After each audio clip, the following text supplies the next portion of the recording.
મેશાનજી, હવે આપણે બીજું પદ સાંભળીએ. હા હા. સરોજબેન.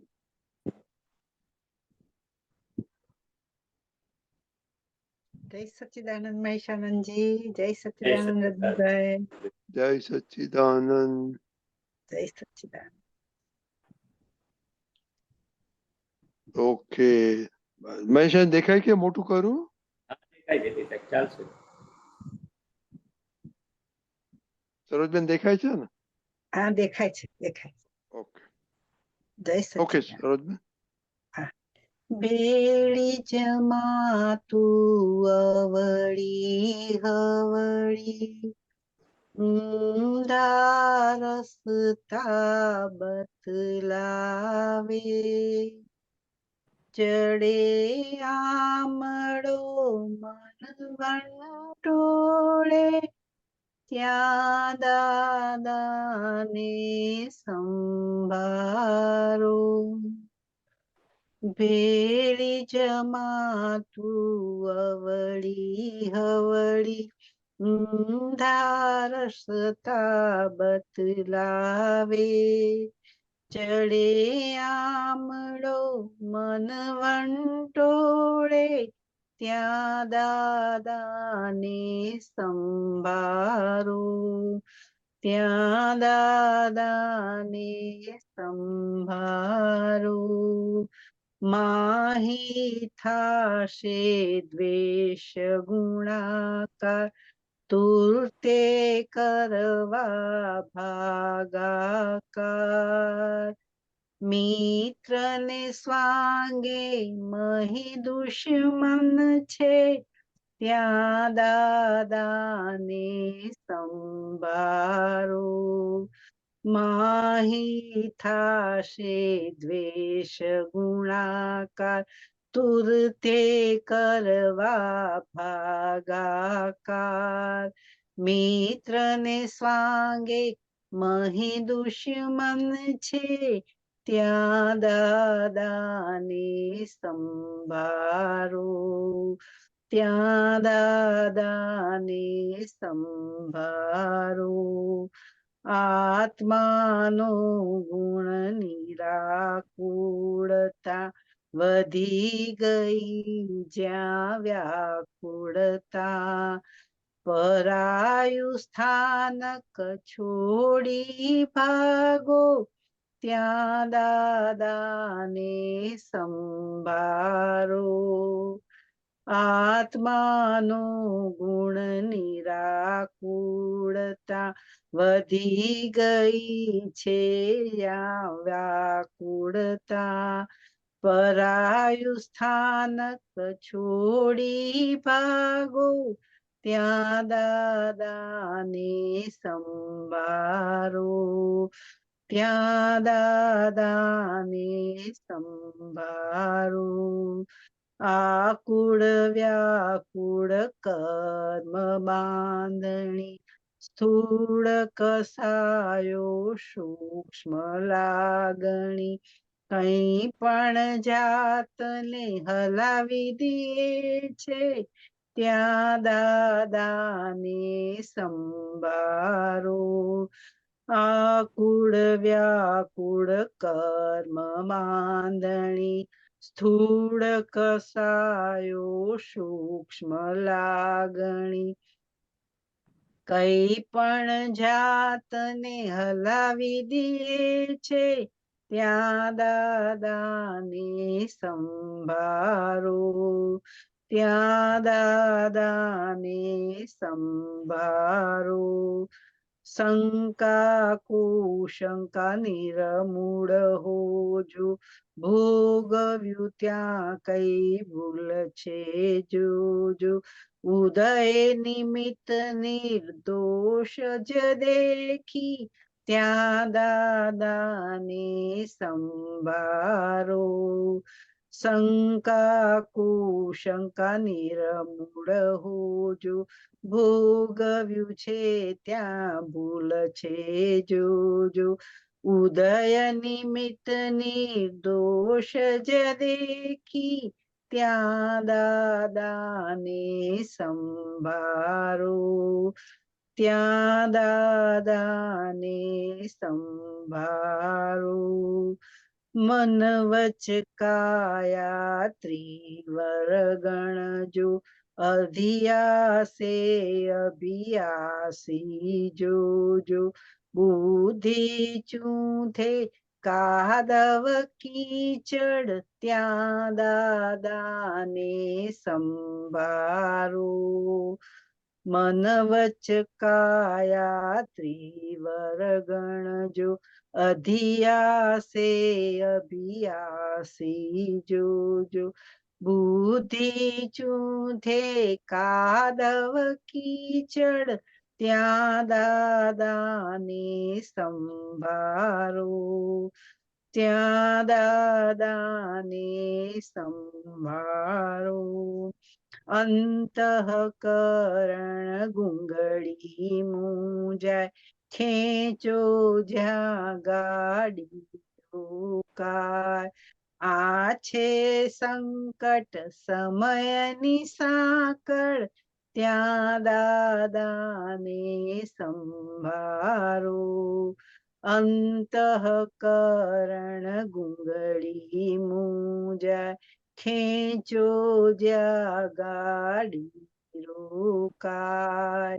આ છે સંકટ સમયની સાંકળ, ત્યાં દાદાને સંભાળો. ત્યાં દાદાને સંભાળો. અભિપ્રાયો છે આપણું બંધન, અપના ગુના અજ્ઞા સ્પંદન. આજ્ઞા પંચક ભૂલાવે છે, ત્યાં દાદાને સંભાળો. અભિપ્રાયો છે આપણું બંધન, અપના ગુના અજ્ઞા સ્પંદન. આજ્ઞા પંચક ભૂલાવે છે, ત્યાં દાદાને સંભાળો. ત્યાં દાદાને સંભાળો. મારા દોષે હું બંધાયો, કર્મ રસાંધે જીવાવરાયો. બીજું કોઈ દોષિત લાગે છે, ત્યાં દાદાને સંભાળો. મારા દોષે હું બંધાયો, કર્મ રસાંધે જીવાવરાયો. બીજું કોઈ દોષિત લાગે છે, ત્યાં દાદાને સંભાળો. ત્યાં દાદાને સંભાળો. ત્યાં દાદાને સંભાળો. જય સચ્ચિદાનંદ. જય સચિન, બહુ સરસ બતાડ્યું. આમાં તો બધું ક્યાં ક્યાં આપણી ભૂલો તમે બધાને બતાવી દીધી. શું આમાં સમજવું છે? કેમ આજે મળ્યું આ? આજે એમાં સમજવું તું થોડું, મેં કીધું મહેશાનંદજી જોડે થોડું સમજીએ, ઓકે, બોલો. દાદાના જ્ઞાની કરીને. આમાં પહેલી તો આ માહી થાશે દ્વેષ ગુણાકાર. છૂટે કરવા ભાગાકાર. તૂર્તે કરવા ભાગાકાર. જી આપણે ગુણાકાર થાય છે ને, એ હા, ગુણાકાર થાય. દ્વેષ ઉભો થાય, મલ્ટીપ્લિકેશન એટલે ગુણાકાર. એટલે અંદર ભાગાકાર કરવાના એટલે પોઝિટિવ જોવાનું, પોતાની ભૂલ જોવાની કે ભાઈ ના એ તો નિમિત્ત છે, નિર્દોષ છે, એ ભાગાકાર કર્યા. ગુણાકાર તો કર્યા ને, તું આવો છું તેવો છું, આને મારું બગાડ્યું. ભાગાકારમાં સિદ્ધ કરતા છે. ગુણાકારમાં એને આપણે કરતા જોયો, એને ગુનો કરતા જોયો, દોષિત જોયો, તો ભાગાકારમાં શું આવે? નિર્દોષ છે. નિર્દોષ દોષિત ખરેખર નથી. પોઝિટિવ ખરેખર જી એના કર્મના આધારે દોષિત છે, પણ ખરેખર દોષિત નથી. એ ચોર ખરેખર નથી. આ તો એને પૂર્વમાં ભાવના કરેલી કે મારે ચોરી કરીને જીવન જીવવું છે, એટલે ચોર કયો. પણ આપણી ભાષામાં કેવું કે શુદ્ધાત્મા છે. ચોર પણ કેવું પેકિંગ છે, અંદર શુદ્ધાત્મા. ચોરનું પેકિંગ કયા આધારે આવ્યું? કે એને ભાવ કરેલા મારે ચોરી કરવી છે. જી પણ આપણે કેવા ભાગાકાર કરવા? ખરેખર એ ચોર નથી. ખરેખર વ્યવસ્થિત શક્તિ કરતા એને કરાવડાવે છે. એ નિમિત્ત છે. એ રીતે ભાગાકાર કરવાના. કઈ બી અંદર નેગેટિવ ઊભું થયું એ ગુણાકાર કહેવાય. કઈ પણ કરતા જો જ્ઞાનની બહાર જોયું બધો ગુણાકાર કહેવાય. અને ભાગાકાર એટલે શું? શુદ્ધાત્મા દ્રષ્ટિ વાપરી, 5 આજ્ઞા વાપરી, નિર્દોષતા જોઈ, જગતને કરતા ના જો વ્યવસ્થિત, એ ભાગાકાર કહેવાય. બરાબર? અને બોલો બીજું. સરસ. જી આકુળ વ્યાકુળ કર્મ બાંધણી. આકુળ વ્યાકુળ કર્મ બાંધણી. આકુળ હા, આકુળતા વ્યાકુળતા જે કર્મ હા. આપણે થયા છે એ સ્થૂળ કસાયો સૂક્ષ્મ લાગે. કઈ પણ જાતને હલાવી દે છે ત્યાં દાદાને સંભાળે. તે આકુળતા વ્યાકુળતા જે ઊભી થાય છે એ કર્મ બંધાવે છે. અને હવે આકુળતા વ્યાકુળતા આપણે ના રહી. આપણે જે આકુળતા વ્યાકુળતા ઊભી થઈ એ મન વચન કાયાને પોતે કર્મ બાંધીને લાયા છે. એની લીધે ઇમોશનલ ડિપ્રેશન, એલિવેશન, આકુળતા અને વ્યાકુળતા. આકુળતા એટલે અંદર દુઃખના પરિણામ ઊભા થાય. વ્યાકુળતા એટલે બહારથી પરિણામ આવે. એ બધા કર્મના હિસાબ બંધાયેલા છે. એમાં આપણે એ બધી શુદ્ધાત્મા છે, આપણે જુદા છે. સ્થૂળ કસાય સૂક્ષ્મ લાગે. એટલે બધા કસાયો રાગ, દ્વેષ, ક્રોધ, માન, માયા, લોભ બધા ઊભા કરે છે ને. અને એમાં લાગણીવશ આપણે થઈ જઈએ છીએ. મને થયા, મને ગુસ્સો આવ્યો, મને ક્રોધ આવ્યો, મને લોભ થયો, મને રાગ થયા, દ્વેષ થયા, એમ કરીને જાતને કઈ પણ હલાવી દે તો આપણે દાદાને સંભાળો. એટલે દાદા એટલે આપણે શુદ્ધાત્મા ભગવાન. દાદાને યાદ કરીએ એટલે આપણને આપણું સ્વરૂપ યાદ આવે. દાદા ને આપણું સ્વરૂપ એક જ છે. કઈ પણ જાતને આવી રીતે આકુળતા વ્યાકુળતા અને એ બધું સૂક્ષ્મ ઇમોશનલ ને બધું કસાયો જે ઊભા થાય છે, જાતને હલાવે છે, તે વખત આપણે એ જાતને જોવાની, જાણવાની, આપણે જાત સ્વરૂપ આપણે નોંધ. આપણે એનાથી નોખા છે, શુદ્ધાત્મા છે. એ જાત આપણી જ્ઞેય થઈ ગઈ ને આપણે જ્ઞાતા દ્રષ્ટા. તો આપણને જાણવા મળ્યું કે આપણે કેવા કર્મ બાંધીને લાવ્યા છે. ત્યાં ઊંચા નીચા થવું પડશે. ઇમોશનલ ડિપ્રેશન, એ બધા સૂક્ષ્મ લાગણી ઊભી થાય છે. બધા સ્થૂળ કસાયો ઊભા થાય છે અંદર. હવે આપણા નો એ પારકા છે, ઉદ્ગલના છે. પૂર્વના જે બાંધેલા કર્મ એ ફળ રૂપે ફળ આપીને જતા રહેશે. આપણે કઈ પણ આવું થાય તો દાદાને સંભાળો. એટલે હું શુદ્ધાત્મા દાદાના જ્ઞાનને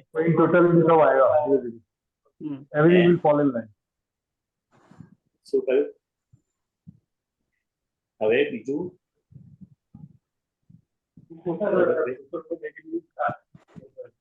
અભિપ્રાયો છે આપણું બંધન, અપના ગુના અજ્ઞા સ્પંદન. ઉપર લેજો જરા રજનીભાઈ. છેલ્લી લીટી છે અભિપ્રાયો છે. હા, એટલે અભિપ્રાયો છે તે આપણું મન બંધાયું છે. આપણે માતા પિતા છે કે આપણા જ અભિપ્રાયો.